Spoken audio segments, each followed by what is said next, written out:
नमस्कार, मी पंजाब डक महाराष्ट्रातल्या शेतकऱ्याला सांगू इच्छितो की महाराष्ट्रामध्ये मात्र 31 मे पासून ते 5 जूनच्या दरम्यान दररोज वेगवेगळ्या भागात पूर्व विदर्भ, पश्चिम विदर्भ, दक्षिण महाराष्ट्र, उत्तर महाराष्ट्र, कोकणपट्टी, खानदेश सगळीकडे विखुरलेल्या स्वरूपाचा पाऊस सुरू होणार आहे म्हणून हा अंदाज लक्षात द्यायचा।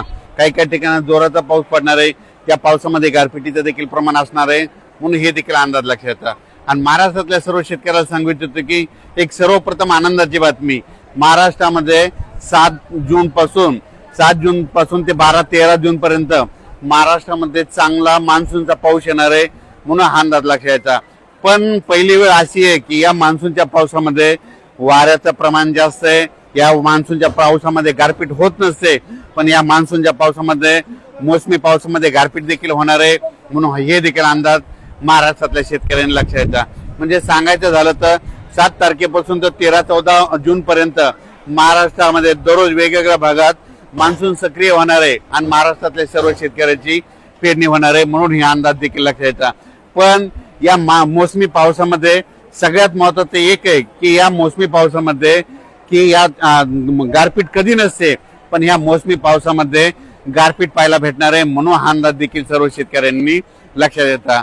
आज मी अयोध्या या ठिकाणी देखील पहाटे पाऊस झाला आणि महाराष्ट्राकडे मात्र 31 मे पासून ते 5 जूनच्या महाराष्ट्रामध्ये दररोज वेगवेगळ्या भागात विखुरलेल्या स्वरूपाचा पाऊस पडणार आहे म्हणून शेतकऱ्यांना शेतीची मशागतीचे कामे करण्यासाठी चांगलं योग्य ठरणार आहे म्हणून हे देखील लक्षात यायचं। आता महाराष्ट्रामध्ये जे पाऊस येणार आहे ह्यामध्ये 31 मे ते 5 जूनच्या दरम्यान याच्यामध्ये मात्र वादळ खूप राहणार आहे, विजेचे प्रमाण जास्त राहणार आहे, काही ठिकाणी गारपीट देखील होणार आहे म्हणून हा अंदाज लक्षात यायचा।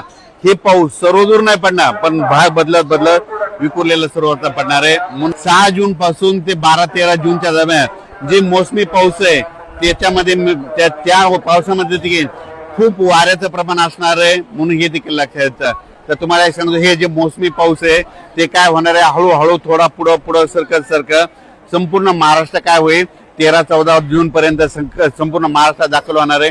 पण त्यानंतर काय होणार आहे, शेतकऱ्याची पेरणी मात्र 2-3 टप्प्यात होईल। जे गडबड करतील त्यांची ईदभर ज्यांच्याकडे ओल जाईल त्यांची पेरणी काय होईल 10 जून पर्यंत 10-12 जूनला पेरणी लागल, काही जणांची 15 ते 20 दरम्यान पेरणी लागल आणि त्याच्यामधून काही जर उरले तर 25 जून ते 30 जूनच्या दरम्यान त्यांची पेरणी लागल आणि त्याच्यामधून जर काही उरले तर 10 जुलै ते 15 जुलैमध्ये एक पाऊस पडणार आहे, त्यामध्ये त्या शेतकऱ्याची पेरणी होणार आहे।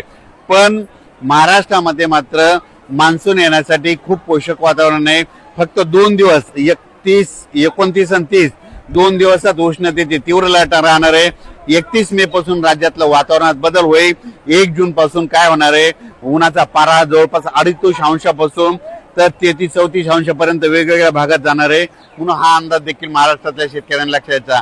म्हणजे 1 जून लागल्याच्या नंतर राज्यातला जे 40 अंशाच्या वरचा पारा आहे ते संपूर्ण खाली येणार आहे म्हणून हे देखील अंदाज सर्व शेतकऱ्यांनी लक्षात घ्यायचा।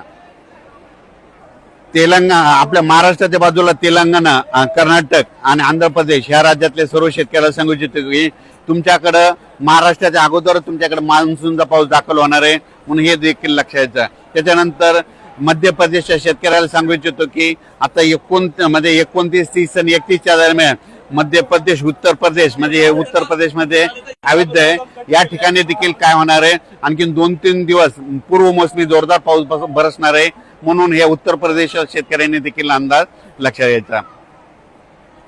महाराष्ट्रातल्या एक सर्व शेतकऱ्याला सांगू इच्छितो की महाराष्ट्रामध्ये जे मोसमी पाऊस येणार आहे त्या मोसमी पावसामध्ये गारपीट कधीच नसते, पण काय झालं हे वाढतं तापमान, ग्लोबल वॉर्मिंग, पृथ्वीचं तापमान वाढल्यामुळं या मोसमी पावसात देखील महाराष्ट्रातल्या शेतकऱ्याला मात्र गारपीट पाहायला भेटणार आहे म्हणून हा अंदाज लक्षात यायचा। अचानक वातावरण बदल झाला तर उद्या एक लगेच विषय दिला जाईल। धन्यवाद।